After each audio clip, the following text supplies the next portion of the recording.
다음 소식입니다. 춘천에 대형 아울렛이 들어선다는 소식이 전해지면서 주변 골목 상권 상인들의 반발이 거셉니다. 반대로 대규모 쇼핑몰 입점을 환영하는 소비자들의 목소리도 제기되는 상황인데요. 시는 양측의 입장을 모두 정리해 상생 방안을 마련하겠다고 밝혔지만 서로의 입장이 팽팽하게 맞서고 있어서 합의점을 찾기는 쉽지 않아 보입니다. 양진호 기자가 취재했습니다. 지난 3월 입주가 시작된 춘천시 온이동의 대형 주상복합 아파트입니다. 하지만 1층 상가는 부동산 사무실 몇 곳만 문을 열었고 대부분의 상가는 아예 텅텅 비었습니다. 상황이 이렇게 된 건 이곳 상가에 대형 할인 매장, 이른바 아울렛이 개점될 예정이기 때문입니다.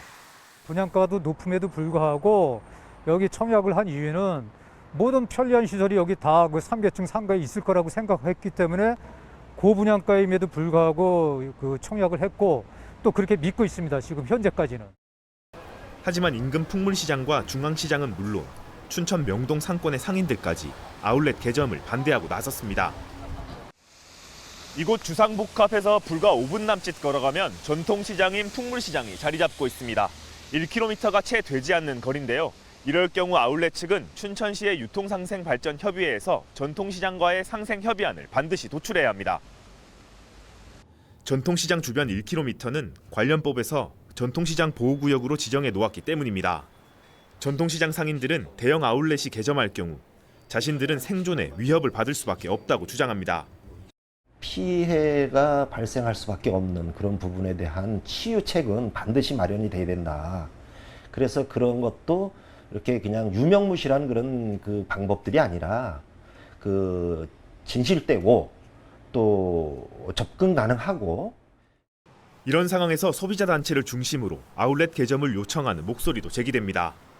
최근 춘천시의 시민소통 플랫폼인 봄의 대화에는 아울렛 개점 관련 시민 설문조사 제안이 게재되고 하루 만에 800건에 가까운 공감이 쏟아졌습니다. 상호 입장차가 팽팽한 가운데 최근 진행된 유통상생발전협의회 1차 회의는 전통시장과 대형 유통업, 소비자 대표들이 각자의 입장을 전달하는 선에서 종료된 것으로 알려졌습니다. 또 뭐 어떤 의견을 얻어서 이런 부분들은 반대하니까 이런 부분들은 어떻게 할 것이냐 해서 그런 의견들을 계속 조율해가는 과정을 하는 것이 상생협의회입니다. 그래서 그게 이제 1차로 끝날지 2차로 될지 3차 될지는 아직 일어나지 않은 일이니까 앞으로 모르는 거죠. 아울렛 측은 우선 지역 상인들의 입장을 확인한 만큼 최대한 현실적인 상생협의안을 제시해 빠른 시일 내에 문제를 해결하겠다고 밝혔습니다. 헬로티비 뉴스 양진호입니다.